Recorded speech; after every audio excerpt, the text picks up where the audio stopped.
Hey Pickleballers, I wanted to pass on a conversation this morning I had with a player about the effect of the roughness of their paddle face in creating spin.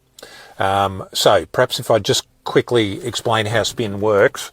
So if this is your paddle and it's got a certain roughness on it, it's the friction between the paddle face and the ball that causes a spin. So if we're creating backspin or slice, we come under the ball, and the roughness grips or creates friction between the ball and the paddle face, and it starts to pull the ball backwards and the ball goes backwards through the air.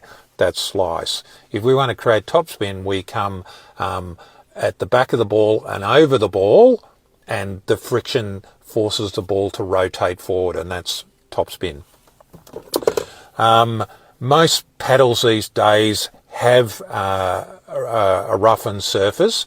The roughness is governed by the governing body, and it's probably a little bit less than the finest sandpaper you can get.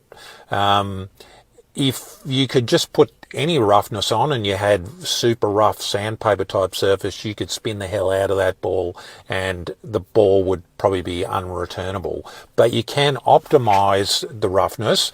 Some paddles come with a rubber. It's not like glue, it's just rubber, and you use this to clean the grit off the surface of the paddle. So you just rub the paddle like this, and it just removes the grit that builds up from the indoor floors or the outdoor court, and returns the roughness pretty close to what it was when you first got the paddle, and that'll optimize your topspin.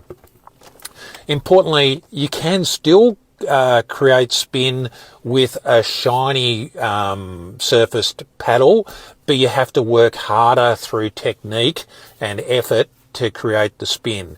And with all pickleball shots, the harder you have to work, the less consistent your shots will be.